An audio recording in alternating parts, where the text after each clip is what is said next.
welcome to another brand new episode here on 1950's Farm. So, the day of the epic wheat harvest sell day has come. I cocked that up, no one noticed, right? And cut, and take two. Hello everybody, and welcome to another brand new episode here on 1950's Farm. So, today, the epic wheat sale has begun. There we go, that was better. Yeah, so I've always fancied myself as a bit of a Hugh Grant, you know. But anyway, as you can see, we are selling the grain today from the dairy. And I will say before I get any messages that yes, the money from the dairy will go into my account. But as always, I will then transfer the money back to the dairy account. There we go. So we'll get off and hopefully we'll be okay. But yeah, I will transfer the money out of the account, and and then the dairy, as I said before, has its own money. We have our own money, so I will do that. You know, still going to be pushing on with expansion plans for the dairy over the winter months. I've got one or two little ideas. I've got to be honest, this is where we're kind of just sort of wandering off into sort of creative free license, so it won't necessarily look how the dairy looked then or now, but well, more then really, because we're back in those days back in the 1950s at the moment. But as I say, you know, a little bit of creative freedom, you know, is always good. And as I say, you know, I do have to remember, and it's important that we all remember, it's a computer game. So while we will be sort of, you know, referring and different things to real life as we have been doing, and that isn't going to stop. But at the same time, you know, I need to sort of make things, you know, sort of interesting and keep things fresh and new, you know.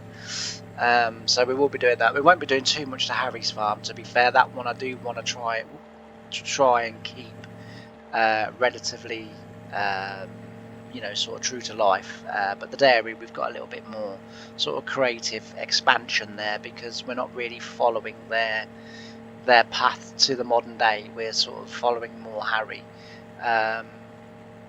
So if you like, the dairy can be sort of our creations and different things, and you know, the things that we want to do. But yeah, so as I say, we're going to get off to the sell point. We're going to get this sold. We're going to do all of this wheat. I'll do it in a time lapse, so you don't have to put up with it. And well, it's not that so you don't have to put up with it, but this is going to take a couple of hours. Well, probably an hour and a half, I would guess. Would be my estimation. Need to slow down a bit. Whoa! Brakes in the 1950s are not quite as good as what they are today. Apparently there's a lamppost or something there, is there? What am I hitting? Yeah, yes, there's a lamppost there. Yeah, so that one went a little bit awry. Never mind. Anyway, we'll go and get into the selling of the grain. We will stop at the tester. There we go. We will then drive ourselves over the weighbridge.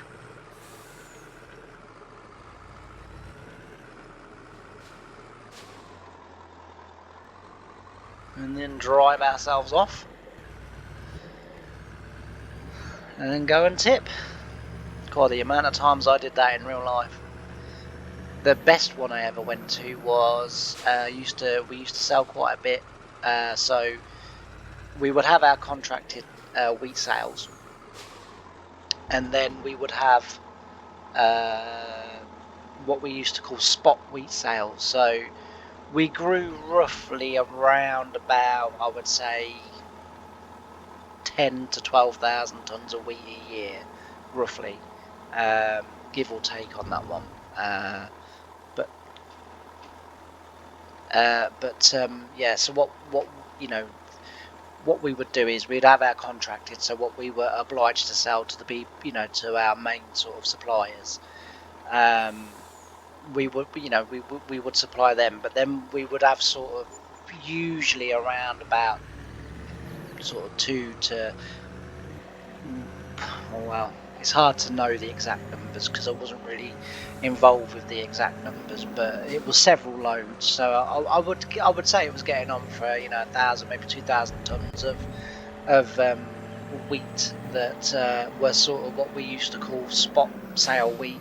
So if the farm needed cash flow, if the farm, a merchant was suddenly in need of wheat, you know, quickly. That's the wheat that we would sell, and we had two lorries on the farm, two of our own lorries. And if we were doing a spot sale somewhere, we also had I think two 8330 fast tracks, and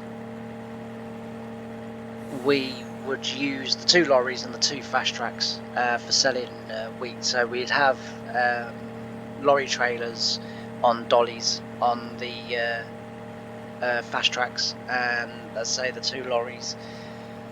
And one of the best places that I used to take the wheat, obviously again because of my heart condition, different things like that, for the farm, for me, it was about finding jobs that I could do, and obviously I could pretty much do all driving jobs.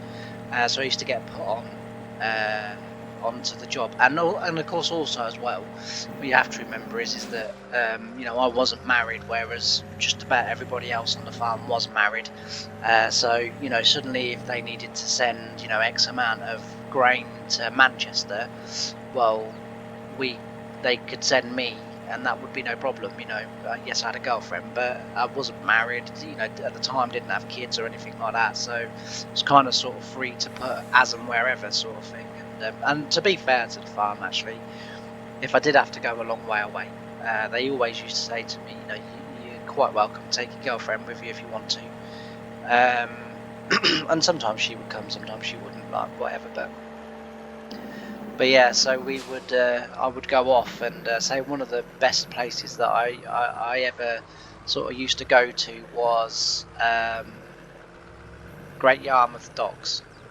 So if I had a sort of, you know, the farm would probably come to me and say, "Oh, you've got 8 loads to take to Great Yarmouth Docks. It needs to be done by, sort of tomorrow or maybe or 2 days or whatever."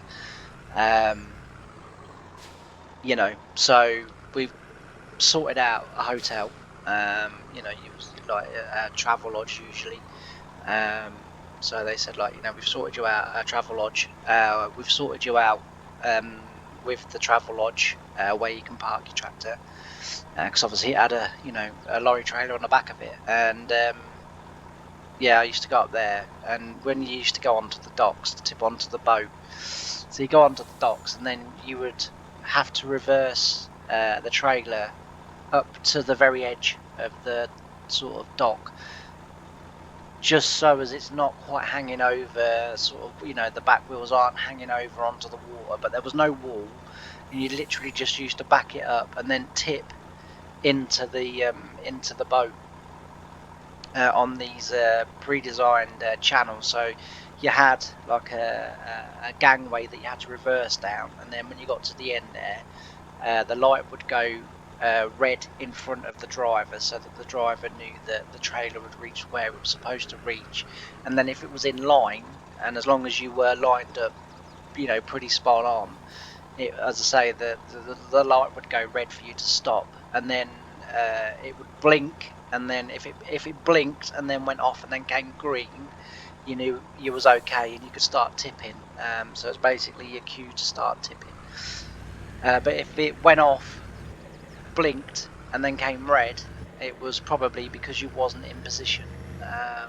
So you'd have to sort of shuffle about a bit. And one thing that they never had there was someone reversing you on, and you had I think you had about 12 minutes. I think the time limit was to get in the correct position to tip. If you couldn't get into the correct position to be tipping within the 12 minutes, you were asked to go because you were holding the job up. So it was, a fairly pressurized environment. But and I will say this: the people that worked at the firm where we used to tip, I'm not going to name the firm, but that ran the boats and where we used to tip, I think it was more because they were so under pressure themselves, because obviously boats had to sail at set times, and they didn't need idiots like me, jeopardising their boat going, because that's probably several £100,000 worth of missed cargo that's not left the docks, So I get why they were so abrupt, so rude, just so aggressive to everyone. But at the same time, for someone like myself, it sort of kind of needs people to be nice in order to feel relaxed. If I feel relaxed, I can, sort of perform to my best. If I feel under pressure, feel like people are hating me, I tend to struggle. But for whatever reason, I just loved going there. I absolutely love, and I mean, I cocked it up quite a few times, where I was then asked to leave the loading bay, and basically all you would do is they would either say, come back in a couple of hours, or they would say, right, you can join the back of the queue and you can try again when you get to when we get to the front of the queue again.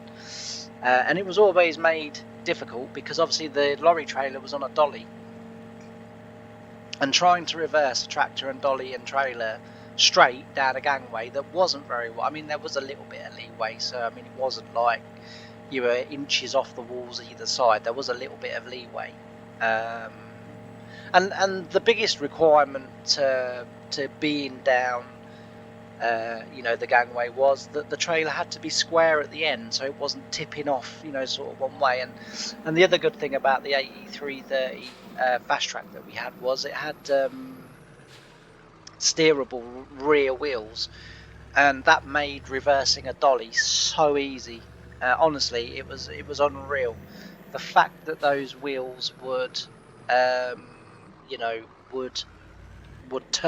steerable meant that you could really reverse the dolly and the trailer sort of where you wanted it to. But every now and again, you would get a really fussy, what can I say, a really fussy sort of person that was checking where the trailers were, and they'd be rejecting, sort of not only, sort of me, but lorries and everything left, right and centre. You got some that were a little bit more lenient and sort of take into account the machine you were driving, probably how easy or straightforward that was to reverse, and if you were just ever so slightly off, they would still let you tip. But some of them wouldn't. Some of them were ultra fussy. If your wheels weren't bang in line with where they should be, then no, you couldn't tip. So yeah, it was. I used to love going there, though. Absolutely used to love going there. And say, Yarmouth's quite a long way from the farm, so I would usually be able to do 2 trips a day as long as I wasn't waiting too long at the docks. If the queue at the docks was long, then it would be it would be it would be close to whether I could get 2 loads in a day. And if I got back home, back to the farm, say at 6-7 o'clock at night, sometimes the boss would say, oh, well, sleep in your bed tonight, get up really early, leave tomorrow morning about 3-4 o'clock, and you should be there on time again for, I think it opened at 5, if I remember correctly. And then you'll be one of the first to tip in the morning. So yeah, I used to really like that. It used to be really, really good. I might actually do a chatty video where I talk more about that and more about the experiences that I had and the funny stories that I picked up along the way doing that, and the people that I met, and the very raunchy meeting I had whilst staying at the travel lodge. Yes, it was. I might do a chatty video where I sort of talk about all of those things, because yeah, one of them was a very interesting was a very interesting 2-night stay over. I'll put it that way. I'll put it another way. I didn't sleep a lot those 2 nights. I was getting back to the farm in the morning because I would usually get up and leave about sort of 4 in the morning. That way, if I needed to be either at the docks for 5, I could still be there by 5. But if I needed to be back at the farm by 7, I had enough time to get back to the farm for 7. So I used to, very often, it would be more often than not, I would leave at about 4 in the morning. But like I say, yeah, on one occasion, you know, I struck gold. Anyway, I'm going to switch over to a bit of time lapse because this is going to take forever and a day, and I will see you all at the end. As I say, we've got the epic wheat sale on, and then we're not far away now. I think next month is the wheat and the not the wheat, the corn and the soybeans, and then once we've got the corn and soybeans done, I'll tell you what, actually, that wheat is emptying a lot faster than what I thought it was going to. A lot faster.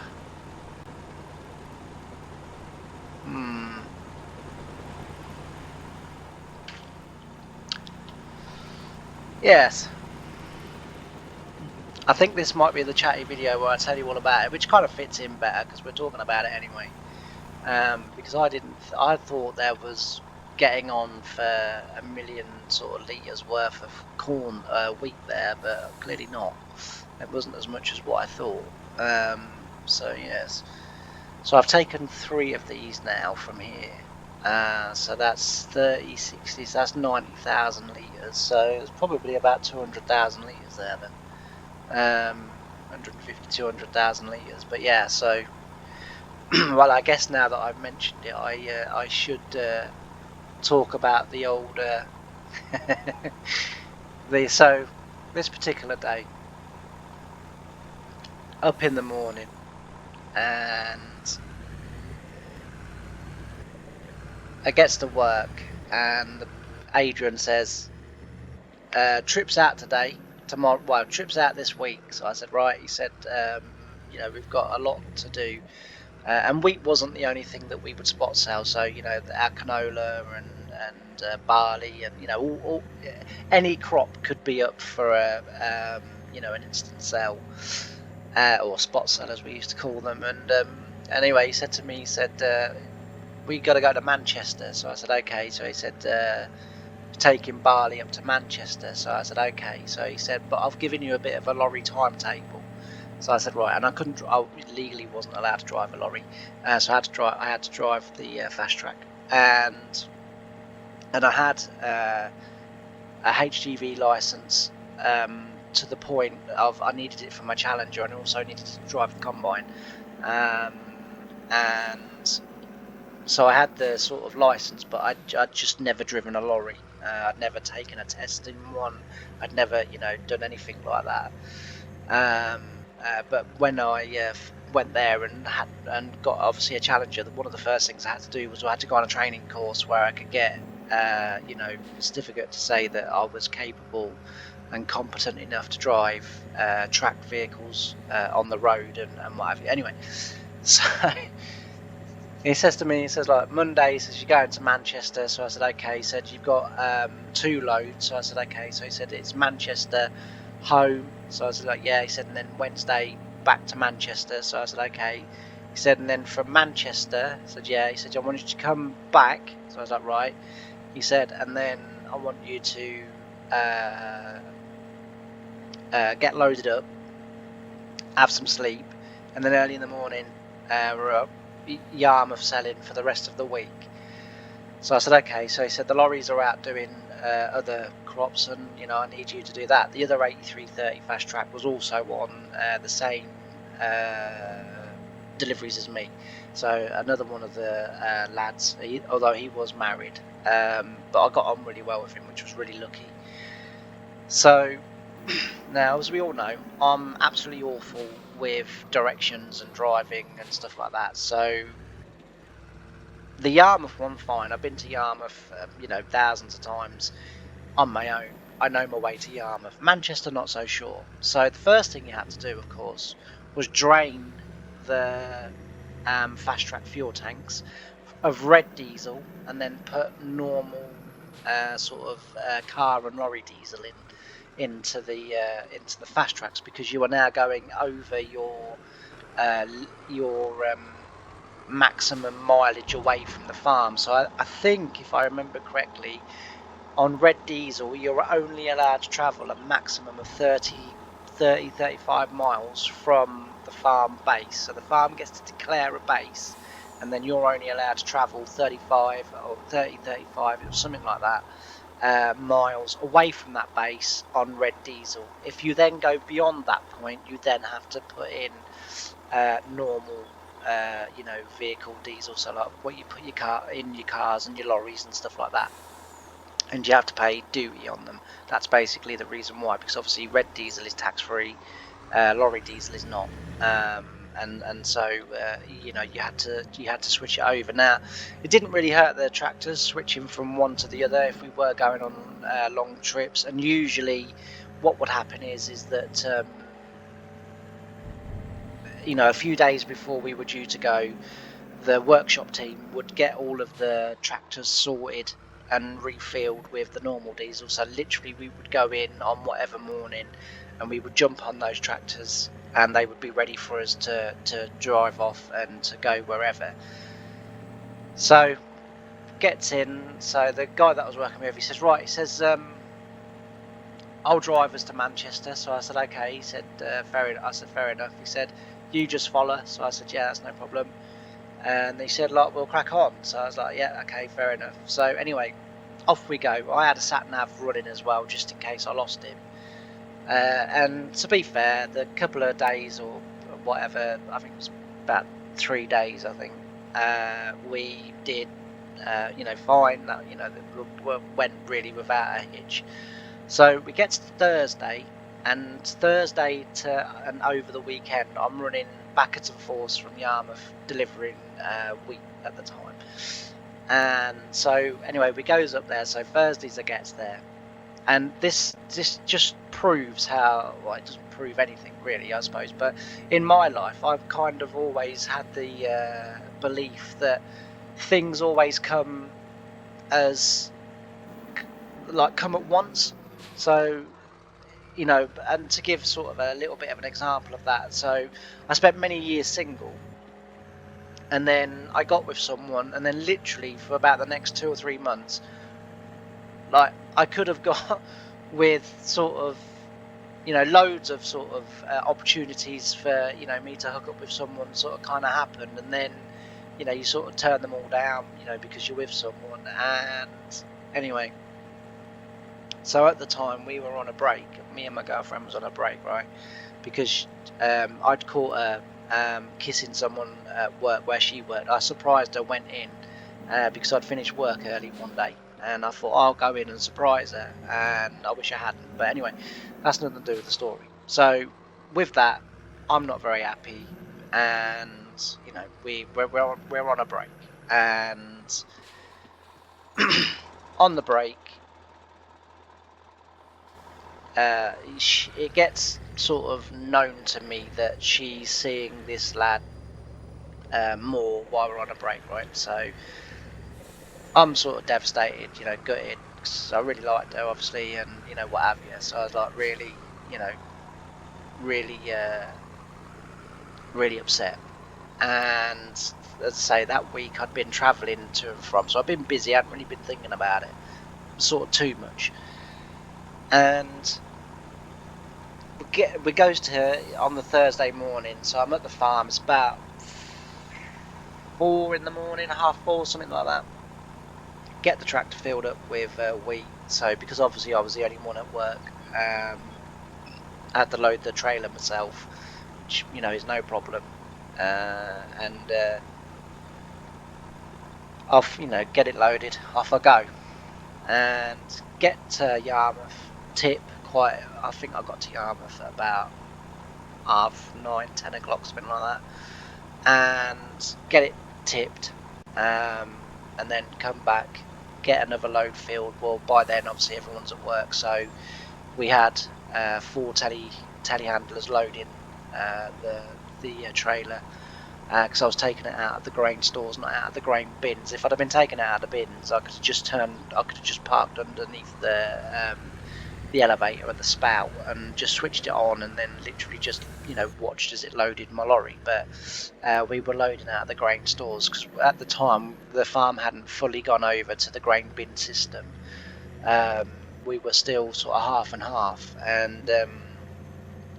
and so it meant that a lot of our wheat, a lot of our milling wheat was in grain stores, so it would go through the dryer system, get dried, get to where it needed to be, and then it would be stored into the grain stores, and any excess would be stored in the grain stores, and the main bulk would be in the thingy. Well, they loaded the main lorries through the elevators, and the trailers on the back of the fast tracks we used to load with the telehandlers out of the grain store, and we just found that it worked better that way, because the one thing they couldn't afford to have was lorries standing still.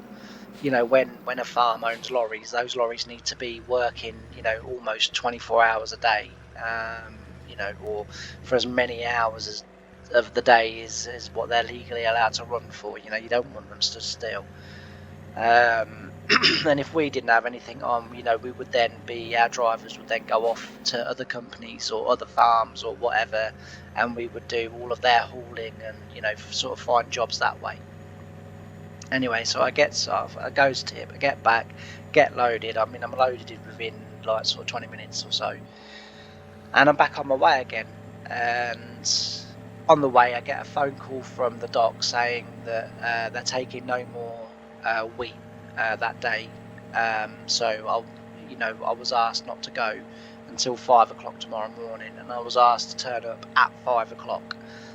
So don't even queue, because what would happen is some people would get there at like 2, 3 in the morning to make sure they were at the front so they could get tipped first. What I used to do was cause massive traffic congestion around the docks. Now, the docks around Great Yarmouth are not heavily congested with traffic, but obviously dock staff trying to get in, other lorries trying to get out, and it created a whole load of problems.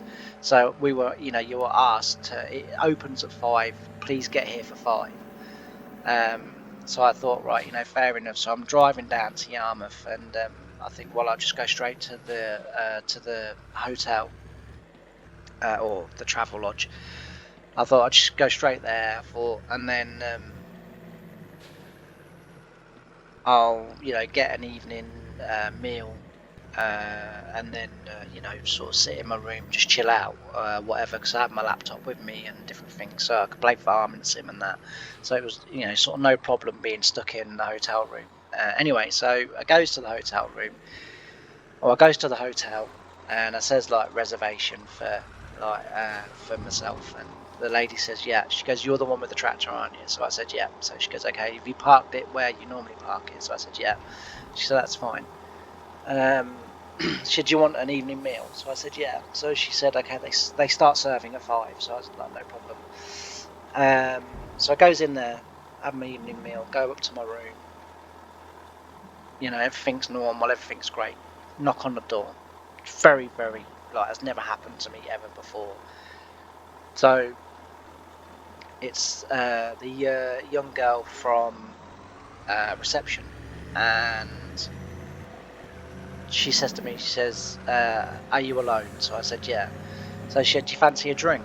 So I said, oh right. I said, yeah, okay then. I said, look, I've not got no nice clothes or anything, I've literally got what I'm wearing. She's like, that's fine. She said, don't worry about that. She said, I understand you're at work, So I said, I don't. So okay. So I was thinking like, oh, that's quite nice of her, you know. She's probably thought, oh, you know, he's a little way from home, blah blah blah, you know. So I'm thinking all these sort of crazy things because it's what I do, right? So we go for a drink anyway. We're having a drink, we're having a good laugh and what have you, and it's really nice. It's really nice just to be able to relax and just have a little bit of a joke. So I'm not a very sociable person. Said it a million times before. I'm not a very sociable person. So to then experience that is, for me, is really nice when it does happen, because I kind of feel like I become you know, sort of myself rather than the guard itself. Anyway, so we're having a drink, and let's say we've had I've had already had my evening meal. We've had a drink, and she says to me, she says, "Do you fancy a walk in on the beach at Yarmouth?" So I said, I do. I said, but you know, I said I can't get us there, because she said, no, I'll drive. She'd like, I'm not, you know, I don't expect you to, you know, do everything. She'd like, I can drive. So I was like, yeah, okay, that'd be nice. So we goes and has a nice walk along the beach, you know, and what have you. And within, you know, sort of not long, she's sort of, you know, flirting ridiculously heavily with me, and I gotta be honest, I was kind of flirting with her too. And then she says to me, she says, "Oh, it's a shame that we can't get a hotel tonight." So I said, yeah. I said, why? And this is, you know, this because I can't never. I sometimes I find it hard to believe that sometimes people want to spend time with me and like whatever.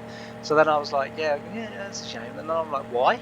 And then she was like, she goes, well, I don't know. She goes like, you know, we could go in a room, maybe, you know, lay on the bed, put a film on, whatever. She'd like, you know, do what people do. So I was like, I said, yeah, I said, it is a shame. So we're sort of, you know, walking, you know, sort of about and that, and eventually she went, "You could always ask me back to yours, you know." I said, "To mine?" I said, "Oh yeah, yeah." I said, "Of course." I said, "Yeah, I've got a." I said, "I'm staying in a hotel tonight." I said, "Yeah, okay, fair enough." And so we went back, and well, you know, you can guess what happened. So the next day, the next morning, I get up and I says to her, I says, "Look, I gotta go." I said, you know, I think it was like about 3:45-ish in the morning, and I said, "Gotta go." I said, you know, stuff to do, and she was, and you know, I didn't get very much sleep like that night, so I was pretty tired, and she she was like, okay, she said, "What are you doing?" So I said, well, I said, "I'm at work, you know." I said, "I'm selling wheat at the docks and then going back to the farm, you know, load up and then come back again." I said, "And I'm basically doing that until we've met the contract of however, I can't remember how much it was that I had to take, but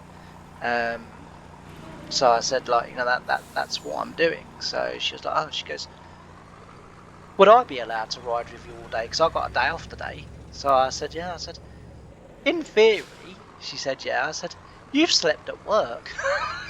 And she was like, she goes, "Yeah, I'm fully aware of that." And I said, "Well, that's just really funny to me."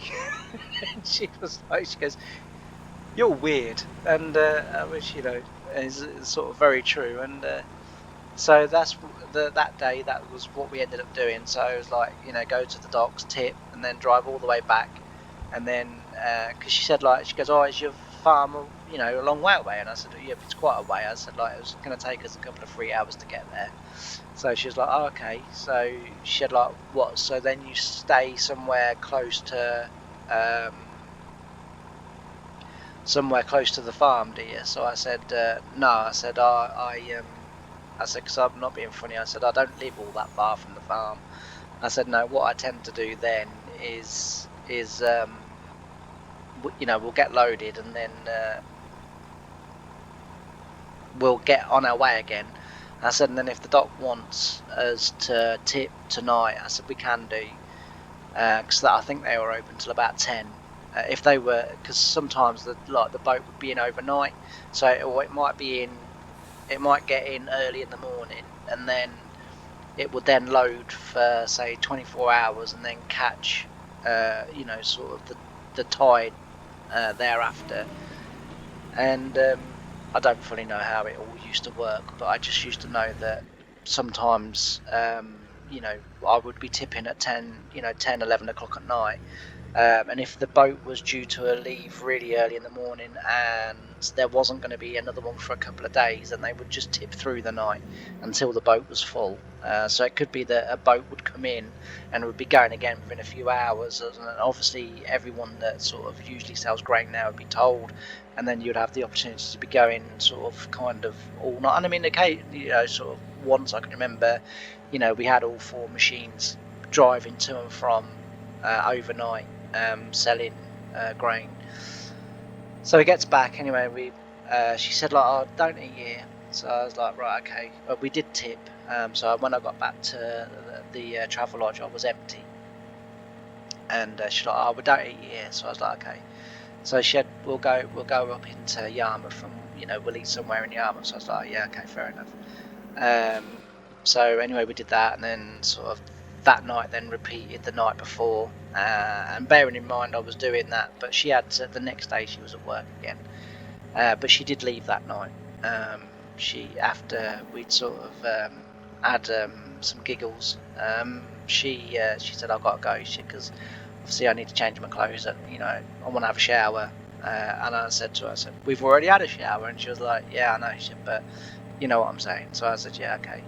And then she said, like, are you back in tomorrow night? And I said, "Yeah, I should be."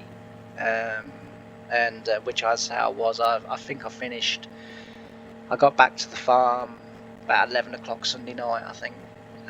Something like that, about 12 Sunday night. And yeah, it was, but as I say, it was one of the best, well, it was the best sort of, 4 day, well, I'd had a week of it, but sort of those 4 days in particular, when it happened. And in Manchester, funny enough, when we was in Manchester, and this is why I say things come in groups, so myself and who I was working with, and I'm not gonna say his name just because he is married, and he was married to his wife at the time, and I didn't agree with what he did. Like, for myself, I just kind of said, "Well, we're on a break. She did what she did. And 2 wrongs don't make a right. I understand that, but at the same time, she was still doing what she was doing with that other fella, and so I just thought, do you know what? I'm gonna have a little bit of fun. I'm gonna live a little bit, and so as I say, I did. But when we was in Manchester, we went to I think it was I can't remember the name of the place where we stayed. It wasn't like a travel lodge or Premier Inn or anything like that. It was I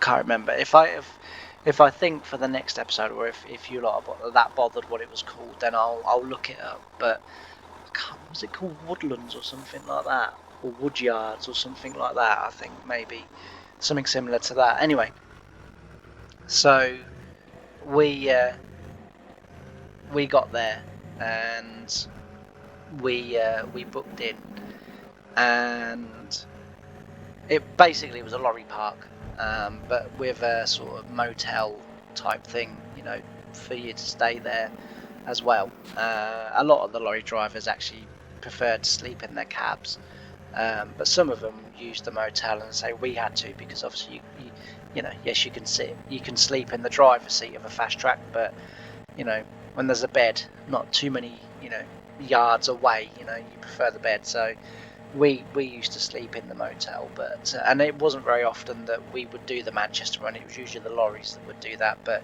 the lorries and ourselves were doing the run up there. We were selling, the canola, and we got up there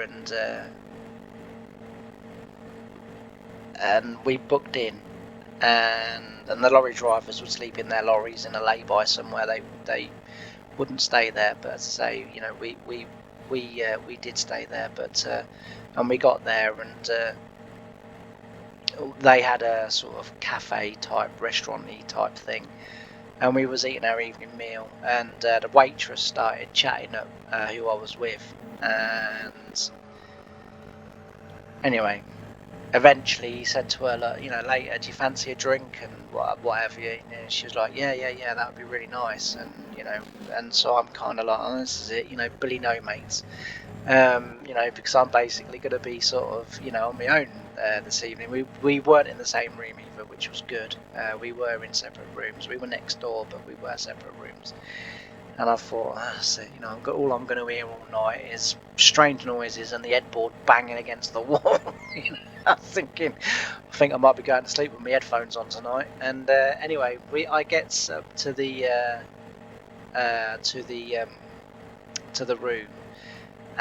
To my room, and it goes in, and I turn the laptop on, and you know, like load farming sim in, and I'm sort of thinking, oh, I might watch some telly. I think it was about 7-8 o'clock in the evening, and I thought, oh, I might watch some TV, and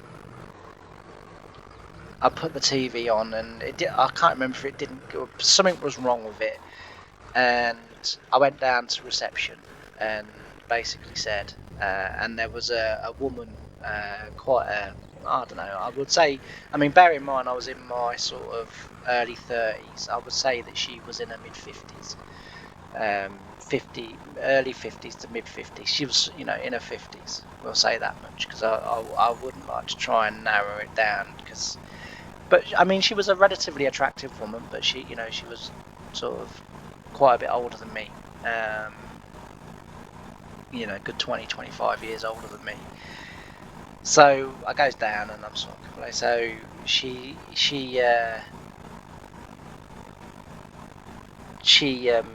gets someone to come and sort of deal with the problem with the TV, and so they had a cafe type thing and there was a bit of a sort of, I suppose it was a restaurant really, because there was a bar at the end of it, so it wasn't like a pub sort, you know, but it was sort of a bar, and they would take, you know, to eat, and there was like shower blocks and different things like that, because obviously the room was just literally a room with a bed in it and a TV and a toilet, and that was about that.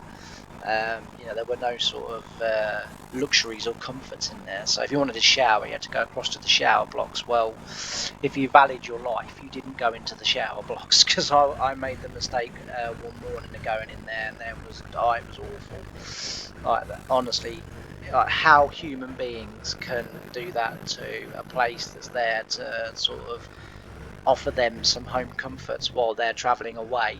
You know, I mean, there was literally crap everywhere. It was revolting. It really, really was revolting. So, like I say, if you valued your life, you didn't go into the toilets, and you didn't go into the shower block. You know, you used the toilet in the cafe or the toilet in the room, and neither of them were that good, but they were better than the block that was sort of out in the park anyway. So this comes up, like, or the I don't know who it was that came up, but they sorted it out, and it was kind of working, so it was okay. And then for whatever, I don't know whether I've gone down for something else, or to the vending machines to get some crisps or a drink or whatever. So she comes over and she says, "Oh, is it working?" So I said, "Yeah." Well, I said, "It's working better." I said, "It'll be okay." I said, "I got my laptop." So she goes, "Yeah." She said, you know, there's obviously internet in your room. So I said, "Yeah." I said, "You know, I'll be okay." I said, "Like, I'll watch a film on there." So she goes, "Okay, yeah, that's fine." So she said, "I was just wondering." I said, "Yeah." She said, "Don't suppose you need anyone to tuck you in tonight, do you?" So I said, "Took me in?" So she said, "Yeah." So I said, "I don't know." I said, "Why?" She said, "What do you mean, why?" So I said, "Well," I said, "clearly you're offering." I said, "But, you know," I said, "aren't you married?" So she's like, "Nah, divorced, darling." She said, "My divorce came through. She said, I've been, you know," she said, "but I'm now free and single to do what I want." She goes, "And the one thing I want is a young man." So no, she goes, "No strings attached, no," you know, she said, "I just want a night, and I'll be gone in the morning." Um, and I was like, "Oh, okay." I said, "In which case, then, yeah, I can very much see that I do need a severe tucking in, shall we say." And she went, I'll finish at 10, love. I'll come to your room. So I was like, okay, fair enough. And as I say, 10 o'clock that evening, she duly came to the room, and yes, it sort of in the morning. We got up and we was down in the thing. He was getting breakfast. We was having a full English meeting, who I was working with. And he said, "Did you get up to much last night, mate?" I said, "No, not really." So I said, "What about you?" He said, "No." He said, "You know, but guess what?" I said, "What?" She goes, "You know the waitress?" So I said, "Yeah." He said, "I was bloody." He said, "We went, didn't we? Like, you know, and had a drink and, you know, what have you." So I said, "Yeah." He said, "A bloody fella turned up." So I said, "All right." He said, "Yeah." He said, "That didn't go down too well with me, I can assure you of that much." So I said, "No, I bet not." He said, "What about you?" I said, "Nah." I said, "Just sat in." Said, "Watched TV." Said, like, you know, played on my laptop, played farming sim. He said, "You and that bloody farming sim." He said, "So you didn't get up to nothing?" So I said, "No." So he said, he goes, "Oh." He goes, "Oh, fair enough." So he said, "Fair enough." He said, "Well," he said, "that's not strictly true, is it?" So I said, "What do you mean?" So he said, "Well," he said, "I got up," he said, "for a wee." He said, "About 3:30 this morning." So I said, "Yeah." He said, "And a woman was leaving your room." So I said, "Oh yeah." I said, "There." I said, "There." Nothing happened. She literally just came, took me into bed. That was all. And he started laughing, and he said, "You bugger you." So I said, "Oh," I said, I said, like, "I feel really mean now." I said, like, he said, "Oh, don't worry about me, mate." He said, "I'll pick up someone else." And I was like, I went, "All right, fair enough." He goes, "Yeah, yeah." He said, "She's still in the room now. She's still asleep." So I said, "All right." He said, "I'm thinking about, you know, another quick one before we go." So I said, "Oh," well, I said, "Yeah." I said, "I don't blame you." Like, so anyway, we had our breakfast and we went up there. Anyway, she was gone when we got up there. But yeah, so I was and when we was sort of coming back, because we had like CB radios, and we were sort of, you know, chatting and talking about our experiences and what have you. And he said to me, he goes, "Look," he said, "Jimmy," he said, "I'm married with kids." So I said, "Yeah, yeah." I said, "I know, mate." He said, "What happens when we're on tour stays on tour." I said, "Yeah, yeah." I said, "I understand." I said, I'll never mention it." He said, "Only," he said, "because," he said, "you're coming over, ain't you, in a week's time?" So I said, "Is that a week?" I said, "Yeah." I said, "Yeah." He said, "Please don't drop me in it." So I said, "No, mate." I said, "I won't even mention it." So we won't even talk about, like, you know, delivering. I said, like, I said, "And if she brings it up, I'll just say, yeah, you know, it was as crap as what you've sort of said, sort of thing, you know, like, say you know, you rock up, you go in your room, you know, and you watch TV and like laptops, or like for him it was his phone, but I say, I mean, I still don't have an iPhone or a smartphone or anything like that, so for me it would be my tablet now if I was to do it now, but and just play my games on there, but yeah, it was a good week that week. But as I say, it's just odd how in my life it always seems to sort of come in sort of blocks, and then nothing for a long time. And it happened again earlier this year when I went to Great Yarmouth racing, because a lot of you have since told me that I'm an idiot for turning her down, which I know now I am an idiot for turning her down. But so I went racing and was sat in the grandstand, and this woman came and sat in the grandstand, and she was sat like a couple of seats away from me, and we'd been sort of sat there. She was on her own, obviously I was on my own, and I was sort of really enjoying my evening at that point. The racing was really good, and as I say, and then she said to me, she's like, "You know, how much longer is this going to go on for?" And I said, "Well, I don't know exactly." I said, "Because obviously there could be crashes, there could be, you know, whatever." So I said, there's no exact science. I said, "But it's usually done around sort of 10:15, 10 o'clock." And she was like, "Oh, okay, fair enough." Anyway, during the racing, she's like, you know, she's sort of kind of gone off, bought herself a drink and bought me a drink, and you know, we've ended up chatting, and then we've, at the end of the meeting, we've walked back to the cars, and as it turned out, we were only a couple of cars parked apart from each other, and while the car park was clearing, because it does take about an hour and a half to clear the car park, well, I don't tend to try and get into the mad push to get out. I just sit in my car and wait for the car park to empty and then just drive out, because it's so much easier and you're not getting stressed. You're not getting idiots that are bumping into your car or trying to fit into spaces they clearly can't get their huge bloody Toyota Hiluxes in, and then scraping my car, because I love my car. So I just think, no, I'm going to sit here, I'm going to get out of the way, and I'm going to wait for you all to go, and then I'm going to go. And that that's what I tend to do, and that's what we did that night. And then of course she said, I'm over here visiting my mum. She's not very well. She was in James Paget Hospital in Lowestoft, I think that is. And she said, she said, I'm feeling a bit lonely.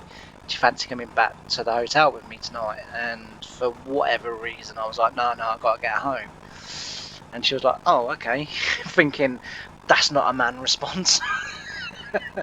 I've literally offered you that on a plate, and you've gone, no, I've got to get home. And then you kind of like, I'm driving home, and then suddenly it kind of dawns on me, and I'm thinking, Jesus, two things have happened tonight that she's not very impressed with. One is she's been turned down, and she's clearly quite lonely. Two is she now probably thinks that she's the ugliest woman on the earth, because she has just offered to you on a plate for nothing, and you've gone, no, I've got to get home, thanks very much. Or thirdly, she now thinks you're queer. So I was kind of like, I was like, darn it, I should have done it. So yeah, but as I say, and then literally that was on the Sunday. On the Wednesday, I was taking my little boy to summer school club. And one of the mums on there starts chatting me up, and we go for a walk and like what have you. And then, as I say, since that was August, towards the end of August, about August 21st, something like that, 22nd maybe, I can't remember now, but it was towards the end of August, and since then I've had nothing again. And it's like car repairs, I find they come in blocks as well. I get one little thing that happens, and I go off and get that repaired, and then within the space of a few weeks, other little things start happening, and then that disappears, and it just, everything in my life seems to come in blocks, and then there's nothing. Then there's a sort of period where I just go from day to day, and sort of everything generally runs okay, and as I say, and then like the other day I got the really horrible email from someone from YouTube land that said some really, really, sort of mean things, and it's kind of like, well, I'm sort of in a way expecting that now to come. There might be a couple of those from somewhere, not from YouTube land, but like from, say my ex or whatever. I know. Well, I don't really have nothing to do with my ex now, or either of my exes. One that got our child, and the other one that I've recently broke up with in February. So I'm like thinking, is that where the sort of, the nasty message is going to come from? I don't know, but anyway, I think what I'm going to do is, because this has gone on now for nearly an hour, this episode. I hope you've enjoyed it. I hope you've enjoyed listening. I obviously enjoy telling the stories, and for me, in a way, kind of remembering that once I used to do stuff. Now, as I say, like my heart condition plays up most days, and I can't really do much. I can't really move around a lot. Can't, because I get tired, I get out of breath, I get like, sort of severe heart symptoms. Pains in my chest, pains in my arms and my neck and stuff. So if I sort of get overexerted. So I tend to, just sort of sit around now, and obviously, I don't get to see people, and I don't get to see much, so I do enjoy sort of kind of, reliving the stories from my farming days, because that's I mean, yeah, I worked at Tesco's and different things like that, and yeah, sort of things happen there that, some were funny, some were sad, whatever, and I suppose as the years of YouTube go by, no doubt we'll start dipping into the reservoir of those stories and what have you. But I just really enjoy chatting to you guys. I know I can't see you or anything like that, but I know you're out there listening. I really enjoy that, and I think hopefully maybe you enjoy, listening. I sort of try to be funny. I try to be, sort of witty and what have you, and you know, and try and keep these episodes kind of entertaining if I can, and interesting, you know. But anyway, if you have enjoyed today's video, why not give it a thumbs up? If you've enjoyed listening to me and want to hear more stories, why not give a subscribe? The notification bell then will be activated. You will then be told when I release videos, which is every day at 3 PM. And all that's left for me to say is thanks ever so much for joining me on this episode. I've really enjoyed having your company, and I can't wait to see you in the next one. Bye for now.